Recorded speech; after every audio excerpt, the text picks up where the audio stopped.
صل على سيدنا ومولانا محمد صلاة تخرجني من ظلمات الوهم وتكرمني بنور الفهم وتوضح لي ما أشكل حتى يفهم إنك أنت تعلم ولا أعلم إنك أنت علام الغيوب.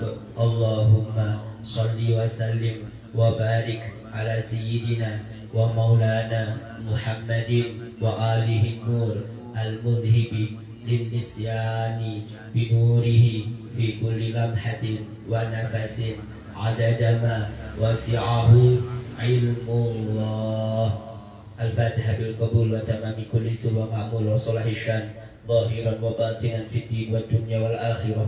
والفاتحة إلى حضرة النبي سيدنا مولانا محمد صلى الله عليه وعلى آله وصحبه وسلم. طول روح جميع مشايخنا ومشايخ مشايخنا وجميع آبائنا وأمهاتنا وأجدادنا وجداتنا وأعمامنا وأعماتنا وأخوالنا وخالاتنا وذوي رحمنا وقرابتنا وجميع أحبابنا أجمعين أن الله الكريم يغفر لهم ويرحمهم ويولي درجات في الدين والدنيا والآخرة.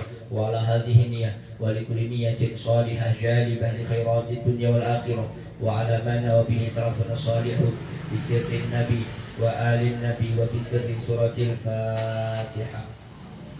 أعوذ بالله من الشيطان الرجيم. بسم الله الرحمن الرحيم.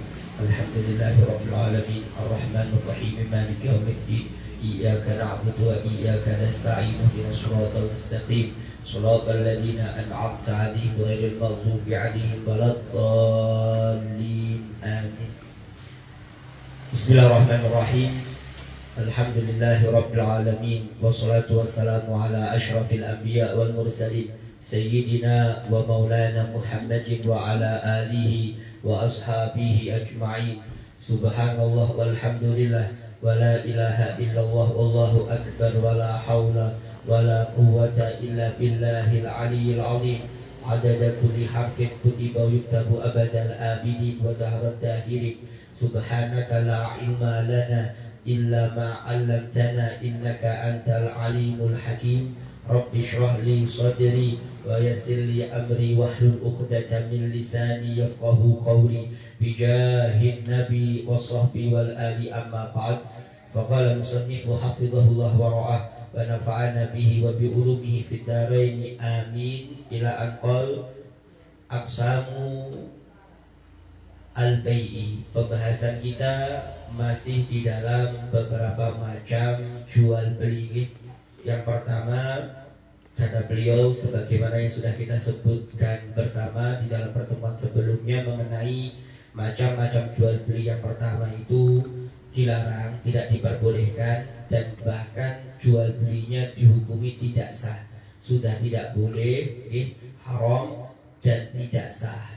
Kemarin contoh-contohnya kata beliau ini diantaranya adalah baik fuduli, yaitu menjual barang milik orang lain yang bukan miliknya, walaupun akan menguntungkan pemilik barang tersebut, dan walaupun pemiliknya pasti akan rela dengan transaksi tersebut, tetap tidak sah. Karena memang awalnya dia sudah mengawali transaksinya itu di dalam barang yang bukan kepemilikannya, tetap tidak boleh. Walaupun nanti yang punya itu ridho, rela atau apapun itu tetap tidak boleh. Maksudnya tidak boleh apa? Haram dan tidak sah. Karena nanti ada bapak sekalian macam yang kedua, haram namun sah, jual belinya sah tapi hukumnya haram. Nah, yang pertama ini sudah haram, dilarang dalam artian dan tidak sah. Berarti kalau kita miliki, ya sebenarnya bukan milik kita, milik orang tersebut karena transaksinya tidak benar. Demikian ini. Nah, yang pertama contohnya adalah baik fuduli. Dan yang kedua adalah kata beliau macam jual beli yang tidak sah dan haram, yaitu menjual sesuatu yang tidak dapat diserahkan kepada si penjual. Jadi apabila kita menjual barang yang mana barang tadi tidak bisa kita serahkan, maka ya bisa jadi tidak diperkenankan, haram dan tidak sah. Seperti kata beliau menjual barang yang dirampas orang dan belum kembali kepadanya. Barang ini dirampas oleh orang, ini diambil sama orang barangnya, kemudian saya jual barang tadi dengan harga yang murah. Ya tidak boleh, karena kita tidak bisa mengambil barang tersebut, bisa jadi demikian. Atau kata beliau di sini menjual barang yang masih digadaikan, menjual barang yang sudah digadaikan karena hutang, maka juga sama, tidak sah menjual hingga kembali barang yang telah dirampas orang lain tersebut dan hingga lunas hutangnya dan dikembalikan barang yang digadaikannya. Jadi di sini ada dua permasalahan nih, barang yang dirampas sama barang yang digadaikan. Ya kalau ini yang dirampas kita jual ke orang, barangnya tidak ada, yang digadaikan ke orang kita punya hutang. Kemudian kita meminjam hutang kepada seseorang, gadaiannya, jaminannya adalah motor. Motor ini di tangan orang yang menerima gadaian, yang memberikan hutang kepada kita. Kemudian tiba-tiba motornya tak jual aja, ya tidak boleh. Motor itu di dalam tangan orang lain yang memberikan hutang kepada kita. Intinya tidak sah, kecuali kalau betul-betul barang yang dirampas kembali ke kita, barang yang kita gadaikan sudah kembali ke kita dalam artian sudah kita lunasi, ya, maka boleh nanti kita jual. Kalau belum dilunasi, belum kembali yang dirampas tadi, maka apabila kita menjualnya, maka hukumnya tidak sah dan haram. Demikian, karena memang itu masih di tangan orang lain. Kemudian di sini sekalian yang ketiga, kata beliau, macam jual beli yang haram dan tidak sah adalah jual beli dengan adanya syarat. Kita sering mungkin lagi menjual barang, atau membeli suatu barang itu dengan pakai syarat. Nah, di dalam transaksinya, apabila syarat ini terkeluar atau terucap di dalam waktu transaksi, maka tidak dibenarkan, tidak sah. Maka tidak sah misalnya si penjual berkata, saya jual mobilku ini dengan harga 100 juta dengan syarat kamu jual rumahku padaku. Kan banyak nih, rumah aku beli ya, nanti aku jual kepadamu mobilku ini. Ya tidak boleh, karena itu transaksinya itu ada syaratnya. Karena dalam transaksi jual beli tidak boleh ada syarat dalam akad transaksinya, apapun bentuknya. Kan terkadang demikian nih, kalau semacam ini nanti aku jual kepadamu, kalau nanti semacam ini nanti aku jual kepadamu. Itu sama, itu bagian daripada syarat. Demikian tidak boleh, karena kita menjual itu dengan syarat itu. Kalau syarat itu terpenuhi kita jual, kalau tidak ya tidak. Kan tidak boleh nih, karena ya jual beli itu harus rela, harus ridho, tidak boleh pakai syaratan. Demikian nih. Jadi kalau pakai syarat, jual belinya tidak sah dan bisa haram hukumnya. Kemudian yang keempat, bahwa sekarang kata beliau di sini sebutkan karena banyak nih contoh-contohnya, kita baca satu persatu bapak sekalian. Yang keempat kata beliau, menjual sperma dari hewan pejantan. Menjual spermanya aja dari hewan pejantan. Dengan cara seperti apa? Meminjamkan hewan pejantannya kepada seseorang yang mempunyai hewan betina, biar mendapatkan anak dari pejantan tersebut. Ya, tidak boleh, karena sperma yang keluar belum tentu membuahkan janin, sehingga menyebabkan kerugian kepada satu pihak. Ya, jual spermanya aja. Kemudian pejantannya disuruh ya tadi kumpul dengan betinanya. Ya belum tentu jadi, belum bisa, ya tidak bisa. Berarti kita membeli barang yang belum pasti, membeli barang sesuatu yang tidak pasti, belum tentu jadi. Masa kita sudah bayar, kita bayar. Intinya jual beli semuanya tidak sah dan hukumnya haram, karena jelas akan merugikan salah satu daripada kedua belah pihak. Kemudian yang kelima contohnya lagi adalah menjual janin. Menjual janin hewan yang masih di dalam perut ibunya. Jadi mungkin ya untung-untungan mungkin ya kan, harganya mungkin lebih murah, mungkin mahal.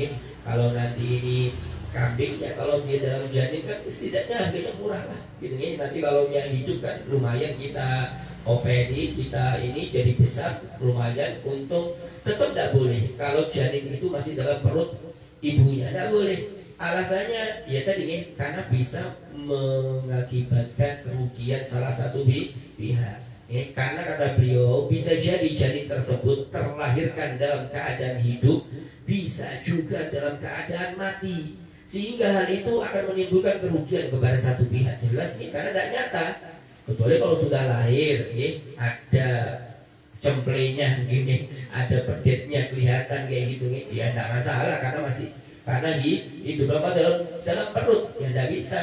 Pas diserahkan duitnya, keesokan harinya lahir mati, nah salah sendiri beli yang mati kan ya rugi. Yang jelas saja karena jual beli itu semuanya itu biar tidak rugi, makanya ada konsepnya, ada ketentuannya Bapak sekalian, biar kedua belah pihak itu tidak ada yang merasa dirugikan. Kalau ada yang merasa dirugikan ya tidak boleh terlebih dahulu jual belinya, tidak sah, macam-macam semacam itu. Demikian ini. Kemudian yang keenam itu namanya baik munabadah. Baik munabadah, dan ini biasanya disebutkan di dalam beberapa kitab fikih Bapak sekalian. Baik munabadah itu apa sih? Yaitu jual beli dengan cara melempar barangnya. Misalnya seorang penjual berkata, saya lempar bajuku ini dengan harga 50.000 dan kapan jatuh di pangkuanmu maka berarti kamu telah membelinya dan harus membayar harganya. Ya, dengan melempar itu dilempar, siapa yang dapat dia yang membeli dengan harga sekian. Tidak bisa karena ya jual beli itu harus saling rela dia rela, kita rela. Lalu kan kita kayak gimana gitu intinya bisa jadi orang yang kena itu tidak rela dan seterusnya. Jadi semacam ini intinya macam-macam. Kalau zaman dahulu itu jual belinya model-model semacam itu ada di tradisi jahiliyah. Oleh karenanya tidak boleh di dalam agama yang semacam itu. Demikian. Kemudian saya lanjut yang ketujuh, kata beliau, menjual daging dengan hewan yang masih hidup. Daging dengan hewan yang masih hidup. Berarti kalau daging itu berarti binatangnya sudah disembelih. Kemudian ya daging. Kemudian kita menjual daging itu dengan binatang yang hidup atau sebaliknya tidak boleh. Tidak boleh. Ini sapi ini sapi masih hidup punya si A. Saya ini punya daging banyak di kulkas. Kalau dihitung-hitung mungkin lebih banyak daripada sapi ini. Kalau dihitung kilogramnya dagingnya banyak punya saya seumpama. Ya sudah, tak beli sapimu dengan daging yang ada di kulkas saya seumpama dengan sekian ton mungkin Kemudian terjadi transaksi, boleh tidak? Tidak boleh. Karena tidak boleh jual beli daging dengan hewan yang masih hidup. Karena kalau hewan itu masih hidup, itu namanya hewan. Kalau dia mati disembelih namanya daging, bisa jadi kategori daging. Dan belum disembelih atau sebaliknya. Jadi intinya yang masih hidup yang belum disembelih atau sebaliknya. Sebaliknya itu berarti kita membeli daging dengan hewan dan sebaliknya tentu tidak boleh. Kemudian kata beliau sekalian, kalau menjual daging dengan daging atau hewan dengan hewan yang sama-sama masih hidup, hukumnya sah. Jadi kalau kita jual daging dengan daging, saya punya daging, daging kambing, dia punya daging kambing juga, mungkin jual beli daging sama daging, boleh tidak apa? Atau daging sapi sama daging, boleh tidak mengapa? Ya demikian walaupun kalau ini nanti kan makanan ya intinya harus kalau macamnya sama, ya ukurannya harus sama, tapi kan boleh. Ini boleh kalau daging sama daging, demikian daging sama daging boleh tidak mengapa. Atau mungkin hewan yang hidup dengan hewan yang hidup boleh, tidak apa-apa jual beli kayak gitu, tidak apa-apa. Saya punya kambing dengan kambing sampean, kita jual beli sesama kambing yang masih hidup, boleh, tidak apa-apa, dalam agama tidak masalah, sah. Nah, kemudian kata begitu pula menjual ikan yang masih hidup, karena ikan ini sama kategori hewan juga jadi gini bapak sekalian, untuk ikan kan tentunya bangkainya ikan itu halal makanya kita sedikit berbeda dengan binatang ternak tadi. Kalau binatang ternak kan maksudnya daging di sana daging yang halal, daging yang memang sudah disembelih. Kalau itu bangkai tidak boleh dijual belikan, karena kalau bangkai itu najis. Kalau najis itu tidak ada nilainya dalam agama, tidak boleh kita perjualbelikan, haram hukumnya. Ini ada bangkai sapi saya jual murah, haram hukumnya karena barang ini tidak boleh dijual sudah, karena bangkai. Jadi istilah daging di sini kalau untuk hewan ternak tadi yang sudah disembelih memang sudah halal yang jelas halal. Kalau untuk ikan ini kan walaupun dia tidak disembelih, kalau dia mati tetap suci, tetap boleh dikonsumsi, halal tetap. Nah, maka untuk membedakan di sini daging, istilah daging untuk ikan di sini adalah ikan yang sudah mati. Istilah hewan untuk ikan di sini apabila si ikan itu masih hidup. Demikian. Jadi kalau ikannya itu hidup, ya kategori hewan yang masih hidup. Tapi kalau ikannya itu mati, berarti kategori daging. Demikian. Jadi kata beliau di sini sekalian, begitu pula menjual ikan yang masih hidup, dengan ikan yang juga masih hidup, atau sebaliknya hukumnya sah, tidak apa-apa. Ya kalau sama-sama hidup ya tidak apa-apa nih, kan berarti hewannya ketemu hewan, ya, daging dengan daging, ya tidak apa-apa. Seumpama ikan saya mati, ya, saya mau beli ikannya sampean itu, ya, dengan ikan saya sama-sama sudah mati, ya boleh tidak boleh? Ya, berarti itu anggap seperti jual daging dengan daging. Tapi yang bermasalah itu kalau salah satunya hidup, salah satunya mati. Kalau dua-duanya hidup, saya punya ikan emas hidup, sampai juga hidup ikannya, nilainya, saya jual beli antara itu, boleh tidak? Boleh, sama-sama hidupnya boleh. Berarti ini seperti kategori menjual hewan dengan hewan. Boleh, sebaliknya boleh, tidak apa-apa. Kemudian kata beliau, lain halnya kalau menjual daging dengan hewan yang masih hidup, lain halnya kalau menjual daging dengan hewan yang masih hidup. Berarti jual dagingnya itu ya kita gunakan untuk atau kita jual dengan sapi yang masih hidup, ya tidak boleh, jelas tidak boleh. Kemudian atau menjual ikan yang masih hidup dengan ikan yang sudah mati juga sama, tidak boleh. Atau sebaliknya, maka juga sama, tidak boleh.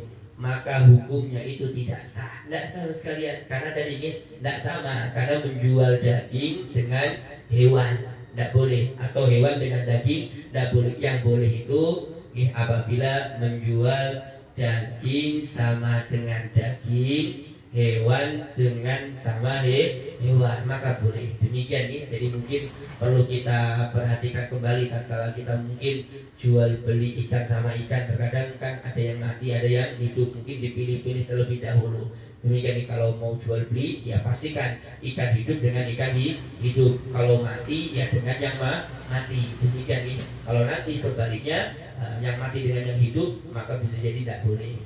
Kalau kita sekarang kan biasanya pakai uang, kalau pakai uang itu tidak masalah. Sampai mau beli yang mati atau yang hidup dengan uang ya tidak masalah. Kita tidak berbicara itu. Ini kalau harganya itu sama-sama seperti itu, kan ada taman, ada musman, ada harga, ada yang dihargai, kan demikian nih. Harganya binatang, yang dihargai binatang, ya harus sama. Binatangnya sesama hidup. Demikian, tidak boleh salah satunya itu yang mati. Tapi kalau harganya itu duit ya tidak apa-apa, itu terserah kita mau beli apapun tuh boleh. Mau dalam keadaan mati ikannya, atau daging, atau hewan yang masih, tidak masalah. Itu kita tidak bicara itu. Ini kalau kita bicara daging dengan daging, atau hewan dengan hewan, maka ada ketentuan yang semacam itu. Kemudian Bapak sekalian di sini, ini perihal macam yang ke-8, macam jual beli yang tidak diperbolehkan dan hukumnya haram, yaitu bai' mulamasah. Apa itu bai' mulamasah? Yaitu jual beli yang dikaitkan dengan sentuhan. Misalnya si penjual berkata, kapan kamu menyentuh baju itu, maka kamu telah membelinya dariku dengan harga 50.000 seumpama. Maka tidak boleh. Namanya bai' mulamasah. Kapan menyentuh, kapan memegang, dia yang membeli, dia yang membeli dari kita, maka tidak boleh. Ini sama kayak bai' munabadah tadi, mirip dengan bai' munabadah. Intinya kapan jatuh barangnya ke pangkuannya, dia yang membeli. Ya sama, siapa yang menyentuhnya maka dia yang membeli, maka tidak boleh. Itu namanya bai' mulamasah. Dan ini tidak diperkenankan dan hukumnya haram dan tidak sah. Kemudian yang ke-9 diantaranya kata beliau disebutkan di sini, Bapak-bapak sekalian, menjual beras yang masih berada dalam padinya dan belum dipanen. Menjual beras yang masih berada dalam padinya dan belum dipanen, itu tidak boleh. Begitu pula segala macam biji-bijian selama masih berada pada tangkai atau pohonnya dan belum dipanen, maka tidak sah. Pokoknya biji-bijian yang masih ada di dalam tanah, pokoknya belum dipanen, maka tidak sah itu. Ya karena memang mau diapa lagi, tidak bisa kita tentukan ini berapa beratnya, belum tahu. Ini belum tahu. Ya berarti kalau kita jual semuanya itu seperti jual yang loror, di situ ada tipuan. Pas nanti tidak sesuai dengan keinginannya, pas sekalinya sedikit panennya, sedikit barangnya, duitnya sudah keburu masuk banyak, rugi. Kan dengan makanya tidak boleh. Intinya demikian, intinya jual beli seperti beras yang masih belum dipanen, yang masih di dalam padinya, maka tidak boleh. Atau biji-bijian selama masih berada pada tangkai atau pohonnya dan belum dipanen, maka tidak sah. Karena alasannya bisa jadi akan berhasil panennya dan bisa jadi gagal panen, dan lagi selama masih berada dalam tangkainya maka tidak diketahui dengan jelas ukuran timbangannya sehingga dapat merugikan satu pihak. Demikian nih, tidak boleh, ini harus dipanen, harus jelas. Kalau beras ya sudah jelas berasnya itu berapa kilonya, nih, berapa takarannya dan seterusnya. Jual beli kacang-kacangan juga sama, harus jelas. Ukurannya sudah jelas, dipanen dan seterusnya. Nanti baru sah. Karena kalau sudah jelas dipanen, sudah depan mata, tidak mungkin ada goro, tidak mungkin. Orang sudah tahu ukurannya sekian, ukurannya sekian, bayarnya sekian. Ya kalau belum dipanen, ya belum tahu, bisa jadi pas panen rusak, banyak yang rusaknya, rugi akhirnya. Kan demikian. Oleh karenanya tadi kembali jual beli itu mengantisipasi yang model-model semacam ini. Kemudian yang ke-10 beliau mencontohkan menjual air yang sedang mengalir. Ini ya kalau zaman dahulu ya model semacam ini ada nih, jual beli air yang sedang mengalir karena bukan miliknya. Pertama Anda boleh itu kenapa? Karena bukan miliknya, dan memang tidak dapat diketahui berapa ukurannya, ya tidak boleh. Intinya ya harus, kalau memang mau ingin jual beli air, ya air itu harus miliknya, dan juga harus tahu takarannya dan ukurannya, baru nanti boleh diperjualbelikan. Kemudian yang ke-11, contoh jual beli yang haram dan tidak sah, kata beliau adalah menjual buah yang belum masak atau belum dapat dimakan. Maksudnya belum masak itu belum bisa dimakan di pohonnya karena masih mentah, kecuali jika bermaksud menjualnya sekalian pohonnya, maka sah. Beda lagi, jual sama pohonnya semuanya, ya sah karena dia menjualnya dengan pohonnya. Tapi kalau buahnya yang masih mentah, masih pentil itu, mungkin dia memprediksi, wah ini kok banyak ini ya bunganya, yang pentil itu banyak ini, ya sudah dari sekarang saya beli, kan bisa jadi harga yang murah, tentu tidak sah. Ya alasannya kan masih pentil, itu belum tentu pas nanti kena musim rontok semuanya, nangis nanti. Intinya semacam ini tidak boleh. Ini intinya kalau masih mentah, maka tidak boleh kita menjual, kecuali pembelinya atau membuat itu sepohon-pohonnya, maka tidak masalah nih. Nah, kemudian kata beliau, lain halnya Bapak sekalian, jika di antara buah yang ada di pohon tersebut itu sudah ada yang masak, itu beda lagi. Kalau masih ada yang masak ternyata, ada yang mangkal, ada yang masak satu di antara buah-buah yang ada itu, maka boleh nanti, tidak masalah. Karena setidaknya sudah ada yang berbuah. Demikian ya, setidaknya bisa dicicipi, bisa dimakan yang sudah matang tadi, yang sudah matang. Kalau itu masih mentah semuanya, tidak sah. Tidak diperbolehkan yang semacam itu sekalian. Kecuali kalau ada yang masak atau setengah masak, ya sehingga kategori setengah masak itu maksudnya enak dimakan, maka sah menjualnya, tidak apa-apa sekalian.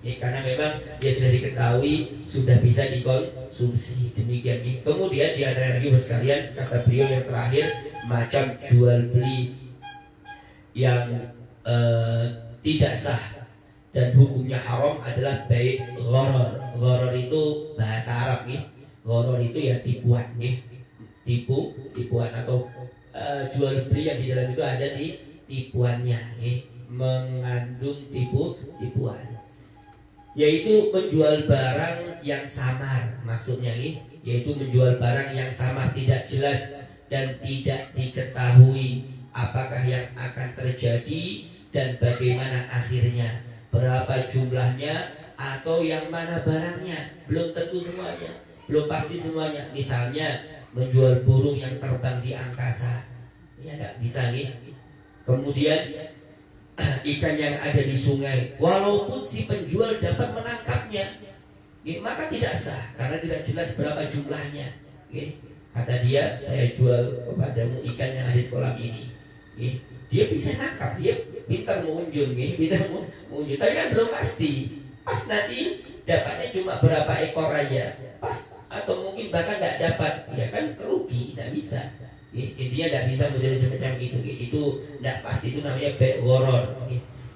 Akan tetapi, nah ini di antara pengecualiannya nih. Ini di antara pengecualian. Yang jelas menjual barang-barang yang ada gharar di dalam itu tidak sah. Apabila kita tidak bisa menangkapnya, tidak bisa menyediakannya, tidak bisa menghadirkannya seperti itu tadi, maka tidak sah jual belinya. Ini kata beliau, dan ini disebutkan dalam kitab-kitab fikih, kecuali menjual tawon atau lebah yang menghasilkan madu yang berterbangan. Tawon itu berterbangan, tawonnya itu tidak tahu kemana dah hingapnya, kemana-mana dia hingapnya.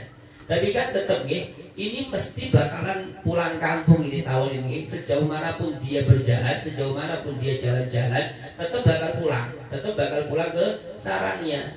Tapi dengan catatan bos sekalian, dengan catatan asalkan induknya atau ratunya itu berada dalam sarangnya. Kalau ratunya atau induknya itu tidak ada di situ, ya tidak bisa ini jual beli gharar, karena kemungkinan untuk kembali itu sulit, kemungkinan untuk kembali itu bakalan tidak ada, kecuali kalau ada ratunya masih di situ, ratunya di situ atau induknya di situ, nah, maka tidak mengapa, karena semua itu pasti kembali ke situ. Demikian ini saudara sekalian, kembali ke sarangnya mengikuti induknya. Jadi kalau memang semacam itu ya boleh-boleh aja, tapi kalau untuk yang lainnya ya nggak sah. Kan kita bicara tentang jual beli tadi, karena memang ya tawonnya itu kan berterbangan kemana-mana, kita tidak bisa menentukannya. Pas nanti madunya kurang, karena yang tawonnya itu kemana-mana tidak kembali, kan berkurang juga, kan tidak boleh juga nantinya. Kan demikian Nah, kecuali kalau masih ada induknya maka tidak mengapa. Tadi intinya bahwa itu tadi mengenai macam jual beli yang pertama, dan contoh-contohnya disebutkan oleh beliau, jual beli barang yang macamnya tadi tidak sah dan hukumnya haram. Nah, yang kedua ini bapak-bapak sekalian, kata beliau, macam yang kedua adalah macam-macam jual beli yang diharamkan.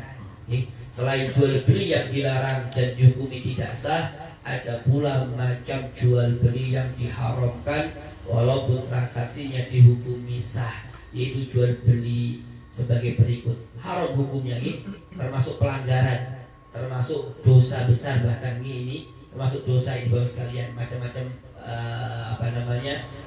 jual beli ini. Namun dari satu sisi sah, jual belinya sah, jual belinya sah itu dalam artian jadi miliknya, jadi milik walaupun transaksi itu hukumnya haram. Yang pertama contohnya itu adalah bai najash atau bai najash. Najash itu apa sih bapak sekalian? Najash itu kayak trik kayak model kayak trik pura-pura, yaitu pura-pura membeli dengan menambah harga supaya orang lain itu mau membelinya dengan harga tersebut, padahal dia tidak benar-benar akan membelinya. Dan hal itu diharamkan karena yang semacam itu termasuk penipuan. Nah, mungkin ada orang sekongkol dia kisahnya nawar, wah aku beli motor sampai 25 juta ini bagus, barangnya gini macam-macam. Orang yang di samping itu biar oh iya bagus ini ya gini. Padahal dia tidak niat membeli, dia tidak membeli, cuma mau meng-up gitu, jadi mau meng-up gitu biar nilai harga itu naik. Dan orang itu tergiur gara-gara itu orang lain. Oh ternyata banyak orang yang kayak gitu. Akhirnya dia kepincut, dia sudah aku yang beli aja. Padahal yang sebelum-sebelumnya itu cuma ngapusi semua, bisa jadi kayak cuma gayanya aja, cuma itu. Itu namanya bi'un najis, tidak boleh. Pura-pura saja tidak boleh ya, karena memang ini merugikan orang Loh, kan berarti ini apa bedanya dengan menipu ini? Apa bedanya dengan menipu? Cuma halus tanpa menipunya, cuma itu tidak boleh. Hukumnya haram ini, hukumnya haram. Hukumnya haram sekalian. Namanya jual beli macam-macam triknya sekalian, macam-macam triknya yang jelas. Kalau demikian, asalkan tadi niatannya itu untuk meng-up harganya biar orang itu mau membeli dengan harga sekian. Oh, ini laku banyak, berarti murah ini. Akhirnya dibelinya. Padahal yang sebelum itu cuma pura-pura, maka hukumnya haram. Demikian ini namanya bai'un najash. Sah enggak? Sah. Ya kalau tadi sah kan duitnya ada. Anggap kan tadi motornya dijual 25 juta. Duitnya ada, motornya ada. Sah. Cuma sebelum ini kan kayak menipu. Makanya ini yang diharamkan. Diharamkan itunya, caranya, triknya tadi. Cuma kalau jual belinya sah, jadi miliknya itu, motor jadi miliknya, duit itu jadi miliknya. Cuma ya dari sesuatu yang haram karena dia nipu Kan demikian nih. Makanya di sini berbeda dengan yang pertama. Kalau yang pertama itu tidak sah nih. Kalau ini sah nih, walaupun hukumnya haram. Demikian nih. Kemudian baru sekali saya di sini yang kedua, contohnya kata beliau adalah membeli barang yang sudah dijual. Membeli barang yang sudah dijual. Nah, ini juga tidak boleh sekalian dan hukumnya haram. Dengan memerintahkan kepada si penjual membatalkan penjualan dari si pembeli pertama supaya dibelinya dengan harga yang lebih mahal dari harga yang diberikan si pembeli pertama tersebut. Kan macam-macam nih. Ini sudah transaksi nih. Membeli motornya tadi 25 juta. Boleh kita bilang ke si penjual, batalkan aja. Nanti aku beli 28. Itu ya macam-macam. Namanya juga orang nih 28. Ini berarti kan dia membeli barang yang sudah dijual sebetulnya. Cuma mungkin di situ masih zaman transaksi, masih waktu transaksi. Beda kalau maaf nih jual belinya sudah deal. Dalam artian sudah lunas semuanya, sudah diberikan. Motornya sudah diberikan ke dia, uangnya sudah diberikan, berarti nggak bisa kita membatalkan. Dan memang ini sudah dibawa pulang, kecuali kalau masih di tempat akad, maka si penjual masih bisa untuk membatalkan, masih bisa. Itu nanti masuk ke ranah setelahnya, bahwa sekarang namanya bab khiyar. Itu nanti masuk ke bab khiyar. Asalkan masih di majlis akad, maka nanti si penjual atau si pembeli boleh membatalkan. Maaf, aku tidak jadi gini. Boleh, dalam hal itu boleh. Masih boleh khiyar. Khiyar itu masih boleh melanjutkan atau memutuskan transaksi. Tapi kalau sudah dibawa pulang semuanya, gitu. Ya tidak boleh bagi si penjual, aku batalkan ya, tidak bisa. Kata dia tidak bisa, aku bawa aja sekalian pulang ya, tidak bisa. Untuk tidak ada lagi, karena itu sudah jadi miliknya. Ini kalau masih di zaman itu ternyata dibatalkan gara-gara ada yang ingin membeli dengan harga mahal. Jelas itu tidak boleh. Itu seakan-akan membeli barang orang lain. Demikian nih. Ya kecuali kalau sudah dibeli 25, kemudian kita datangi si pembeli tadi, Mas jual lagi sama saya, nah itu tidak apa-apa karena kita sudah membeli barangnya. Tapi kalau kayak tadi itu dibatalkan padahal dia sudah nego transaksi dengan seseorang, maka tidak boleh nantinya. Demikian nih. Atau memerintahkan kepada si pembeli agar membatalkan pembeliannya tersebut supaya membeli darinya dengan harga yang lebih murah dari penjual pertama. Sama nih. Kata kita ngomong kepada si pembeli, batalkan aja jualan beliannya tadi, nggak usah beli motornya, beli motor saya aja lebih murah, gini macam-macam. Akhirnya dibatalkan, beli motor kita, ya sama nih, ini tidak boleh. Ini dan hal itu diharamkan karena merugikan salah satu pihak. Intinya ya sudah transaksi, ya biarkan transaksi, biarkan urusannya rezekinya dia lah bahasanya. Ngapain kita kok batalkannya? Demikian nih. Ini sedih sekalian yang jelas, membeli barang yang sudah dijual itu hukumnya haram. Demikian nih. Walaupun sah, sebenarnya sah. Tatkala tadi boleh khiyar sebetulnya nih, karena memang belum dibawa pulang kan boleh khiyar. Maksudnya saya batalkan sudah, saya tidak jadi transaksi sama sampean. Akhirnya transaksi sama kita. Sah nggak? Sah sebetulnya sah. Ya karena asalkan ada duitnya, ada barangnya kan sah ya. Cuma tadi itu melalui proses yang curang tadi, yang ada unsur merugikan orang itu yang diharamkan. Walaupun sebetulnya sah. Demikian ya. Kemudian saya lanjutkan sekalian. Yang ketiga diantaranya adalah menawar di atas tawaran orang lain, yaitu dengan mengatakan kepada calon pembeli dari suatu barang yang sudah disepakati harganya, lalu datang orang lain dan berkata kepadanya, batalkan penawaranmu dan balikkan barangnya, dan saya akan menjual barangku kepadamu dengan harga yang lebih murah. Dan hal itu diharamkan karena juga sama merugikan salah satu belah pihak. Jadi ini masih tahap penawaran.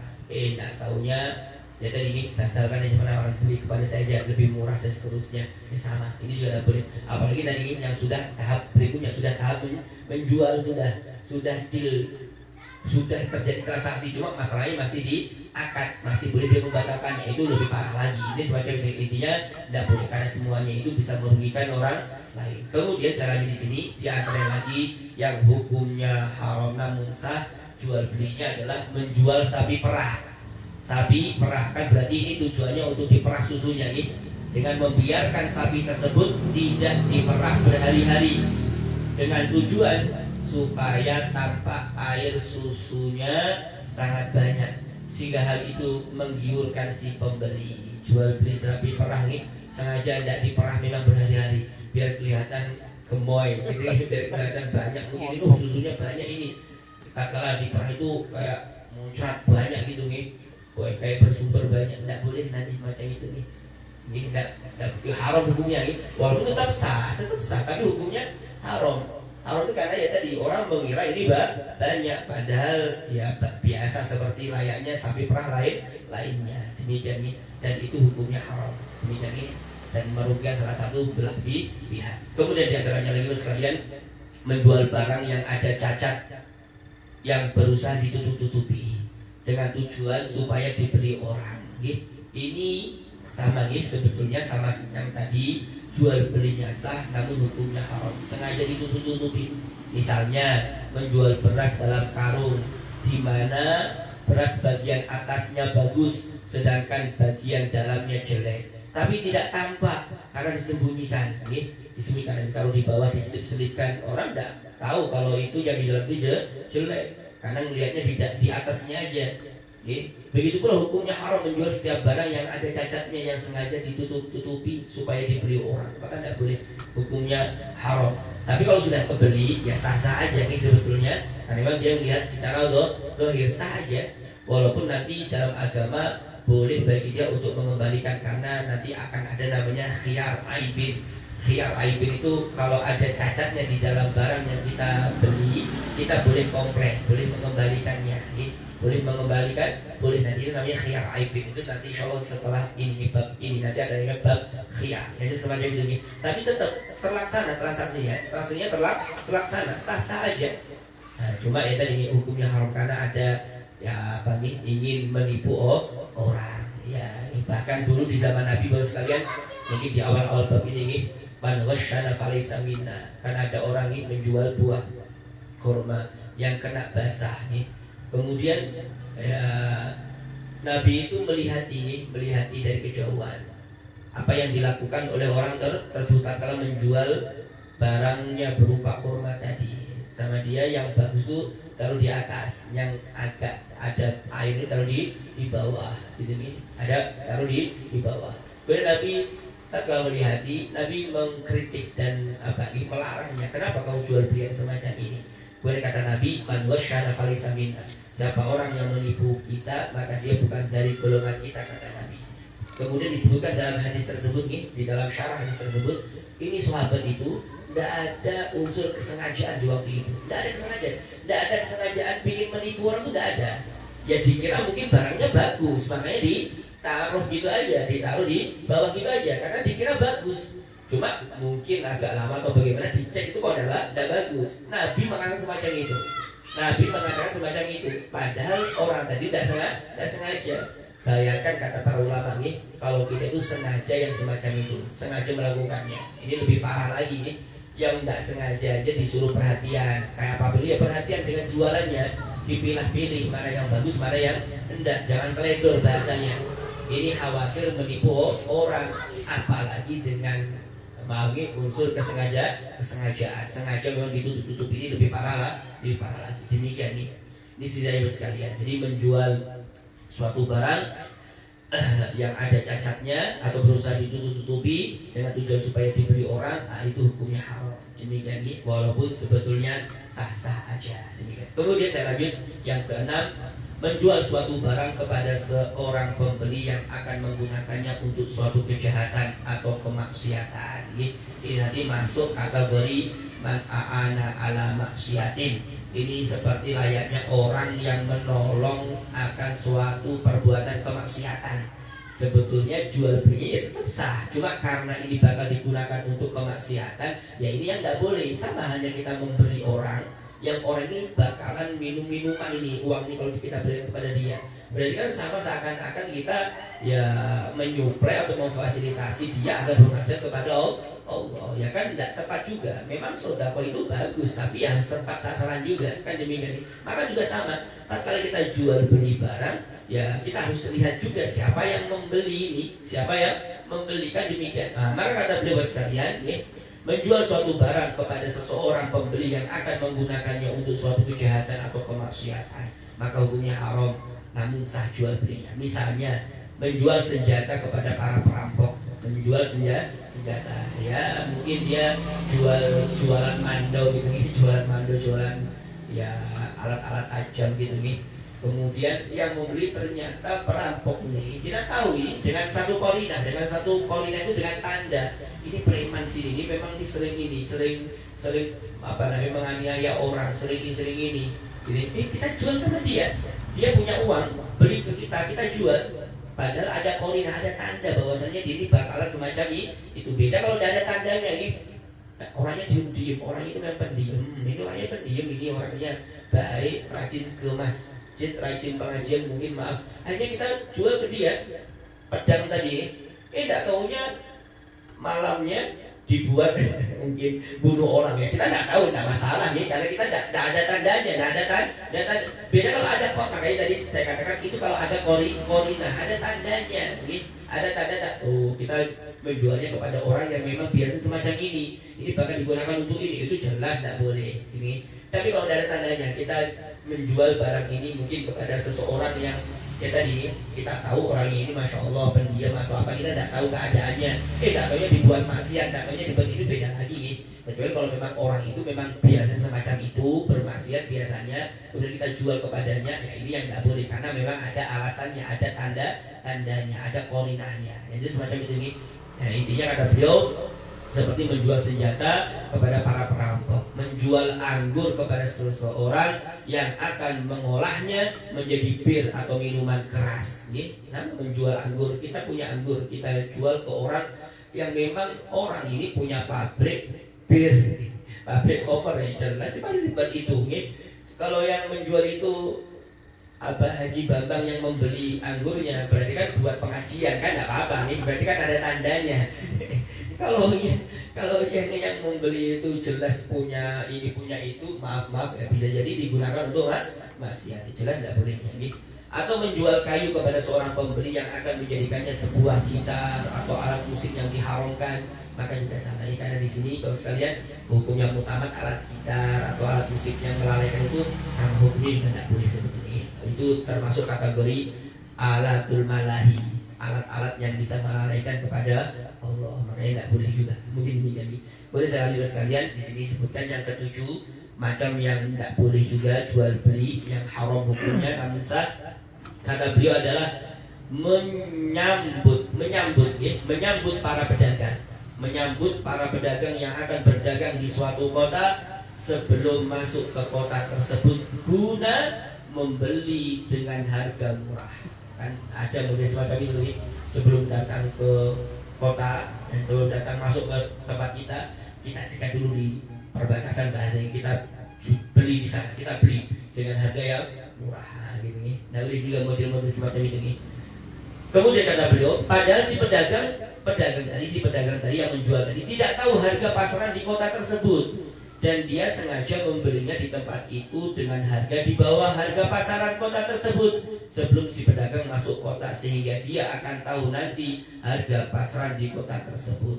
Maka semua macam gambaran transaksi jual beli tersebut di atas dihukumi sah, akan tetapi hukumnya haram. Demikian nih, ya itu kan macam-macam lah harusnya triknya lah kalau kita macam-macam jual beli. Intinya apabila kita jual beli yang model semacam itu yang bisa merugikan orang lain, bisa jadi hukumnya haram, namun sah. Demikian nih. Beda kalau yang pertama tadi. Kalau yang pertama itu tidak sah sudah jual belinya, berarti bukan milik kita, tidak boleh kita memilikinya. Berarti kalau kita memiliki, ya berarti itu memiliki dasar apa kita memiliki barang tersebut, kita makan dasar apa, karena tidak sah transaksinya. Demikian nih, tidak sah transaksinya. Kan demikian ya, kayak kita mungkin menjual motornya orang lain ya. Walaupun orang lain itu ridho, tatkala motor itu harganya 15 sebetulnya pasaran, kita jual ke orang 25, pasti nih orang yang begitu akan senang. Tentu tidak boleh. Duitnya itu bukan duit dagangan, itu bukan duit yang dihasilkan daripada jual beli, karena memang jual belinya sudah dihukumi tidak sah. Kalau kita mau makan duit itu, mengambil duit itu, ya itu bukan hak kita. karena sebetulnya itu bukan hak kita, bukan milik kita, karena transaksinya sudah tidak sah sebelumnya. Demikian nih. Nah, kemudian sekalian saya lanjut di sini yang ketiga sekalian nih, ini beliau menyebutkan macam jual beli dilihat daripada sisi boleh tidaknya membatalkannya. Dan ini macam-macam transaksi, bukan hanya jual beli nih, yang akan diuraikan oleh beliau ini bahwa sekalian itu adalah macam-macam transaksi. Bahkan akad pernikahan itu juga transaksi, karena kita sama-sama kata ini akad nikah, akad itu transaksi. Akad itu transaksi. Jadi nikah itu transaksi. Nikah itu transaksi. Agar kita bisa halal menggauli seorang istri, seorang perempuan harus pakai akad. Akad itu transaksi. Dan di sini macam-macam transaksi, bukan hanya jual beli, karena transaksi itu macam-macam. Ini macam-macam. Kemudian semacam karena ada dua belah pihak. Di sini beliau ingin membahas perihal macam-macam transaksi di dalam agama dari segi boleh tidaknya membatalkannya, boleh tidaknya membatalkannya. Karena kalau sudah terjadi transaksi tidak boleh membatalkan. Ada yang semacam itu. Ada kalanya terjadi transaksi tapi boleh dia membatalkannya. Kalau tadi kayak jual beli, kalau jual beli itu memang saya beli motor 25 juta, duitnya sudah saya kasihkan ke sampean, motornya sudah saya bawa pulang motornya, duitnya juga sudah sampean bawa pulang. Kemudian saya batalkan dan jadi karena saya di rumah, tidak boleh, karena itu akadnya kedua belah pihak itu lazim itu harus terjadi. Ya kalau mau nego lagi berarti jual lagi, berarti dengan akad yang baru. Tapi kalau akadnya itu tidak boleh rusak, tidak boleh dia membatalkan seenaknya, tidak boleh. Kecuali kalau dia aku jual lagi motornya ke sampean umpama, nah itu boleh, itu tidak masalah, itu berarti akad baru. Cuma kalau dia seenaknya, saya tidak jadi, saya batal, nggak bisa membatalkannya. Ini nanti akan masuk ke yang pertama, yaitu lazim minat torofain. Dari dua belah pihak itu lazim, tidak boleh. Kalau sudah terjadi transaksinya, tidak boleh membatalkan seenaknya, tidak boleh. Mari kita baca sekalian. Di sini perihal macam-macam transaksi dari segi boleh tidaknya membatalkannya. Kemudian kata beliau, Bapak sekalian, segala macam transaksi muamalah. Jadi ini secara umum transaksi muamalah antara kita dengan manusia lainnya atau dengan orang lainnya tidak terlepas dari keadaan berikut, yaitu ada yang boleh dibatalkan dan ada yang tidak boleh. Ada pula macam transaksi yang boleh dibatalkan dari satu pihak dan tidak boleh dari pihak lainnya. Dan ada pula yang boleh dibatalkan oleh dua belah pihak, dua-duanya boleh membatalkan. Jadi di sini ada anggap seperti tiga macam nih. Yang pertama, dua-duanya tidak boleh membatalkan. Kayak jual beli tadi, kalau sudah deal, sudah dibayar semuanya, sudah diserahkan semuanya, tidak boleh membatalkan seenaknya nih. Dua belah pihak. Berarti dua belah pihak itu maksudnya antara si pembeli sama si penjual. Ada kalanya lazim harus salah satu daripada keduanya. Yang satu itu harus, maksudnya itu wajib, maksudnya tidak boleh membatalkan. Yang satunya boleh membatalkan. Jadi salah satunya boleh membatalkan, salah satunya tidak. Ini macam yang kedua. Macam yang ketiga, dua-duanya boleh membatalkan. Dua-duanya maksudnya ada hak untuk membatalkan, itu ada. Berarti di dalam macam transaksi tertentu. Nah, demikian ini. Di sini sekalian, saya di sini agar lebih jelas, biar lebih jelasnya. Cermatilah macam-macam transaksi yang boleh dan tidak boleh dibatalkan berikut ini. Ini yang pertama sekalian Yang pertama itu tulisannya 4 Mas ya. Itu kayaknya tepatnya 1 aja nih. Yang pertama kayaknya tepatnya. Yang pertama macam-macam transaksi. Karena ini yang pertama maksudnya ini apa Ini adalah penjabaran daripada yang nomor 3. Ini penjabaran daripada yang nomor 3. Jadi nomor 3 itu beliau berusaha ingin menjelaskan bahwasanya di antara transaksi itu ada yang namanya harus antara dua belah pihak. Harus itu maksudnya tidak boleh dia membatalkan. Nah, ada kalanya harus salah satunya itu boleh membatalkan. Ada semacam itu. Ada kalanya dua-duanya itu berhak untuk membatalkan, boleh membatalkan. Ada hak. Nah, berarti ada 3 macam. Jadi yang pertama macamnya macam yang dari nomor 3 ini adalah macam-macam transaksi yang tidak boleh dibatalkan dari dua belah pihak. Macam-macam transaksi yang tidak boleh dibatalkan dari dua belah pihak. Jadi dari si pembeli sama si penjual, dari dua belah pihak pokoknya, maka tidak boleh membatalkannya. Tidak boleh membatalkannya. Ini namanya biasanya kalau bahasa Arabnya namanya aqdun lazimun minat tarafaini, yaitu suatu transaksi yang lazim. Lazim itu yang mesti, yang harus tetap berjalan. Minat tarafaini, antara dua belah pihak harus tetap jalan. Tidak boleh tidak boleh dia membatalkan seenaknya, tidak boleh. Demikian, yaitu kata beliau, akad transaksi yang tidak boleh dibatalkan dari dua belah pihak. Artinya tidak boleh atas kedua pihak untuk membatalkan transaksi tersebut, akan tetapi harus terlaksana hingga akhir sesuai dengan kesepakatan. Dan yang demikian itu ada 9 macam transaksi berikut ini. Yang pertama, transaksi sewa menyewa. Bahasa Arabnya adalah al-ijarah, menyewa. Seumpama bagi saya menyewa rumah ini, menyewa rumah 1 tahunnya 35 juta, ini sudah dibayar duitnya 35 juta sudah, sudah ditinggali, sudah transaksi ini. Kemudian bulan depan kata Abah Haji Bambang, saya batalkan, tidak bisa, tidak boleh, tidak boleh semacam itu, karena sudah terjadi transaksinya. Tidak boleh nanti membatalkan seenaknya. Karena kalau menyewa itu dengan iwat, kalau menyewa itu dengan imbalan, ada duitnya, ada nominalnya. Beda kalau sampai meminjam, beda minjam, beda nyewa. Kalau minjam itu mas saya minjem motornya, tak bawa ke Bontang, ya, oh iya silahkan. Pas sampai Menara Kembar, balik, kembalikan motornya, balik, aku ambil motornya. Boleh enggak? Boleh, sampai kayak gitu boleh. Kita minjem aja. Beda dengan nyewa. Kalau nyewa, kan aku sudah transaksi tadi, sudah ada duitnya di depan. Kan kalau nyewa kan ada nominalnya, ada harganya. Nyewa berapa sehari motornya? 100.000. Saya sewa 100.000. Ya enggak bisa seenaknya sampai pas di tengah jalan, sini balik aku ambil motornya. Enggak bisa, Nggak boleh kayak gitu. Karena ini makanya di sini ada namanya aqdun lazimun minat tarafaini. Dari dua pihak itu harus lazim.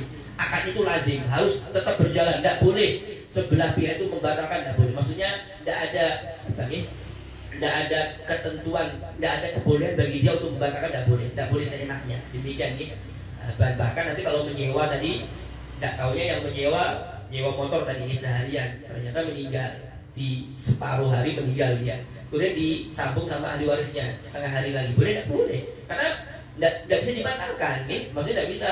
Kalau mati kemudian balik lagi gitu. Ya sesuaikan, tuntutkan dulu, kalau nyewa rumah setahun ya setahun.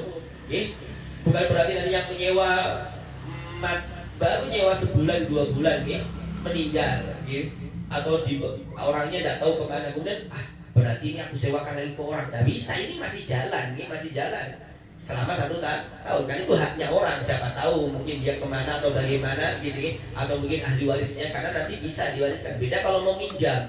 Kalau mau minjam itu kan cuma-cuma sifatnya. Kalau minjam itu sifatnya cuma-cuma.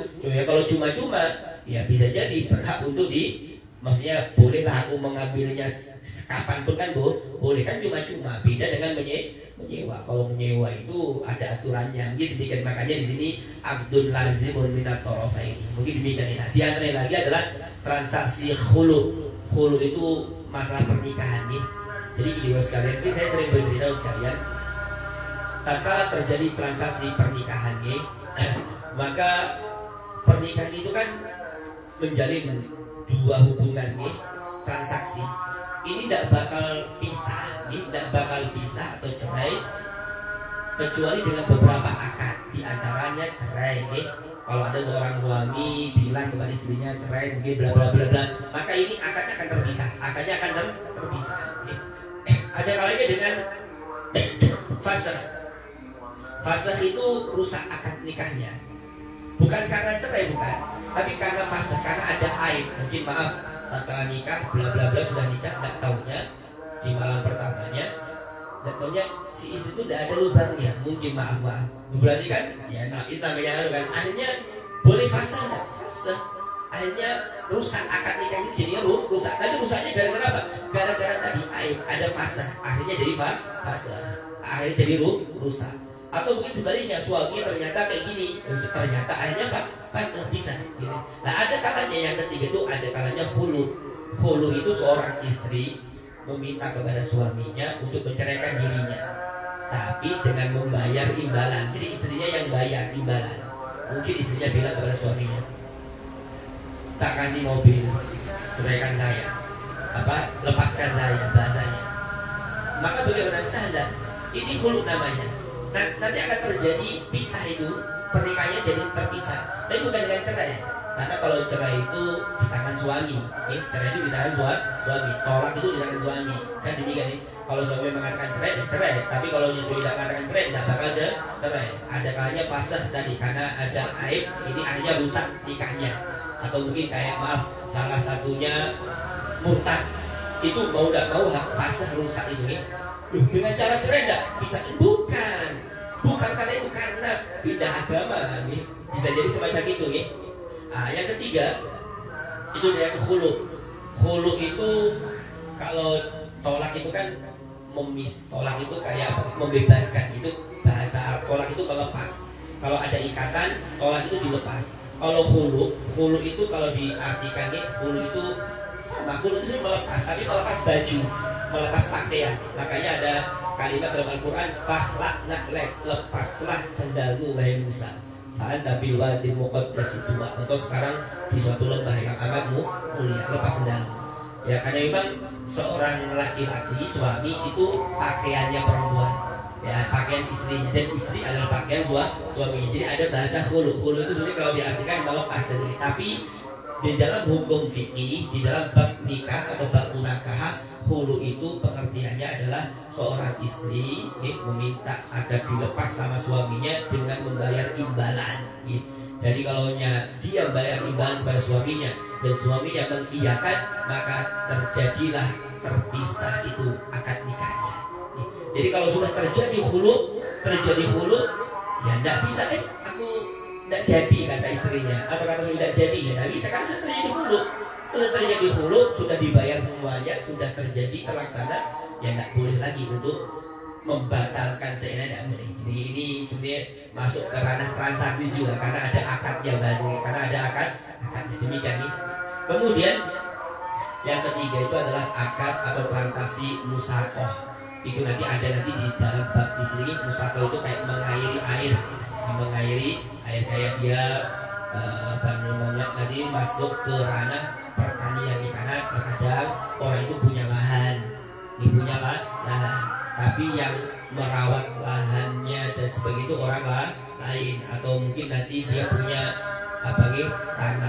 tanah, cuma nanti tanamannya dari orang lain. Nanti masuk ke dalam bab terakhir ini, nanti ada namanya bab musaqahnya. Jadi selanjutnya kalau sudah terjadi akad musaqah ini, maka tidak bisa dibatalkan. Kemudian yang keempat adalah berwasiat.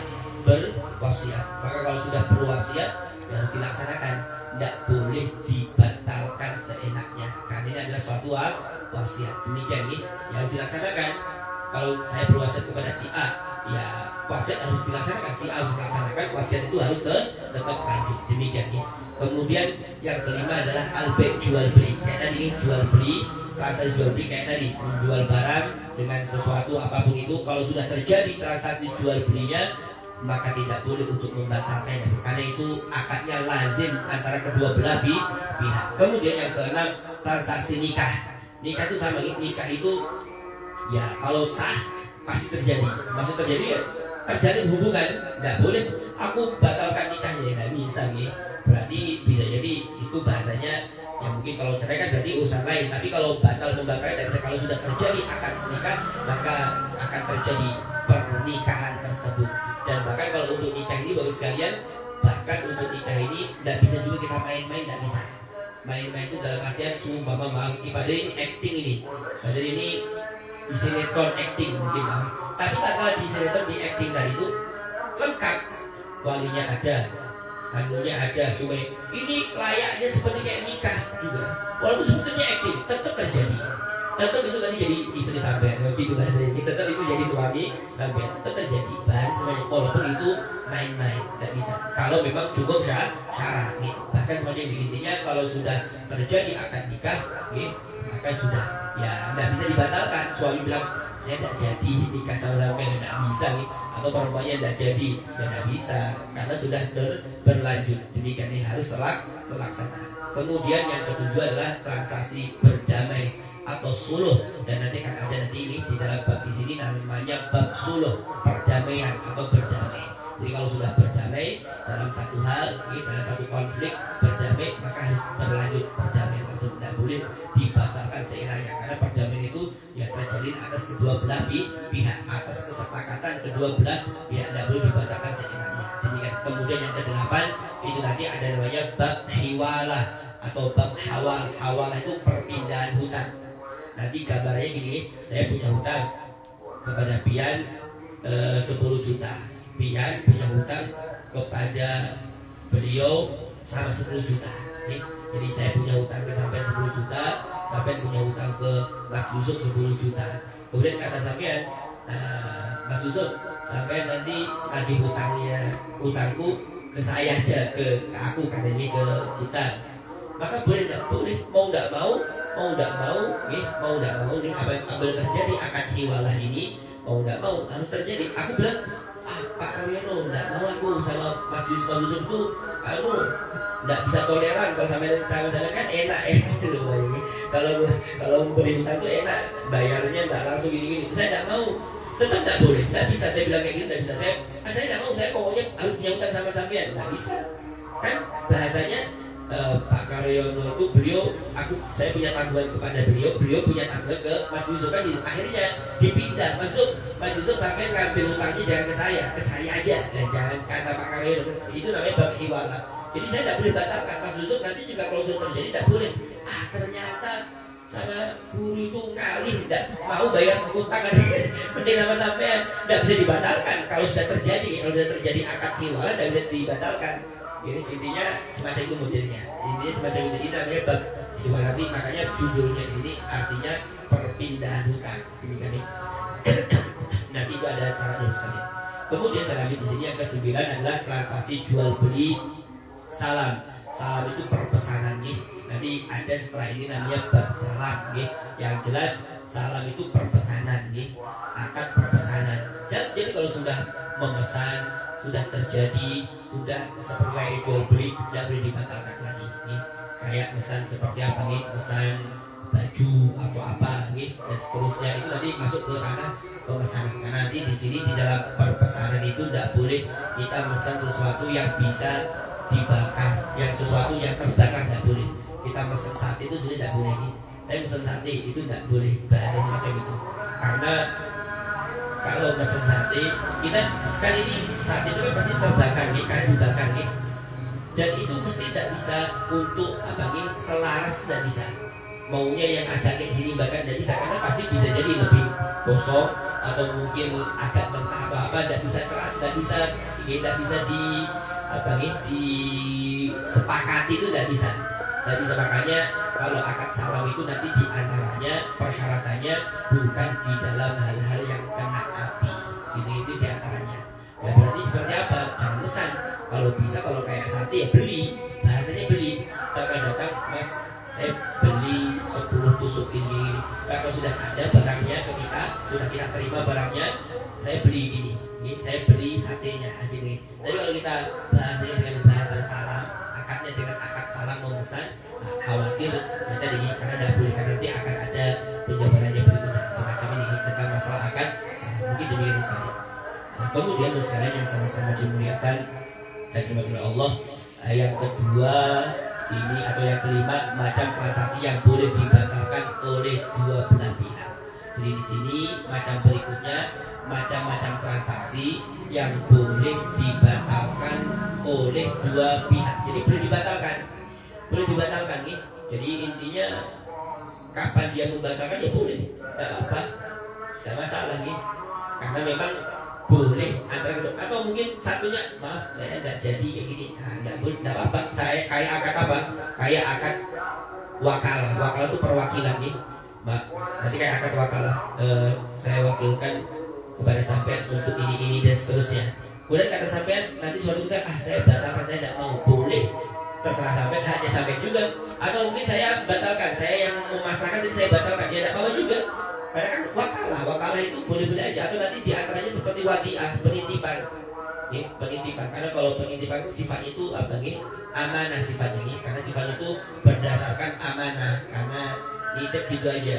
Suatu ketika, ambil sudah barang titipan, aku nggak mau nyimpannya. Udah apa? Silahkan, tidak masalah.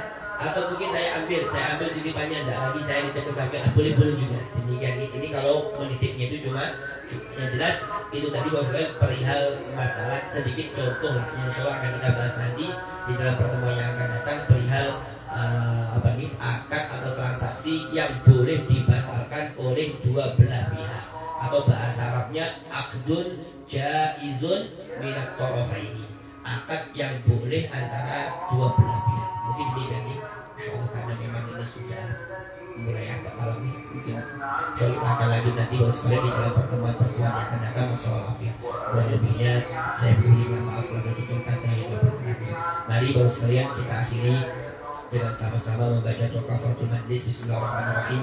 Subhanakallahumma wa bihamdika asyhadu an la ilaha illa anta astaghfiruka wa atubu ilaik. Masya Allah, la haula wa la quwwata illa billahil aliyyil azim.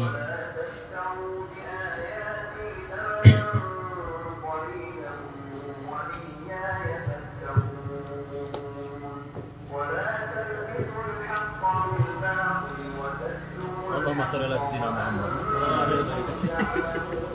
Ini grup. Saya tadi timis. Iya. Maju mundur. Masuk. Oke, bro. Jadi kelas. Ada kan.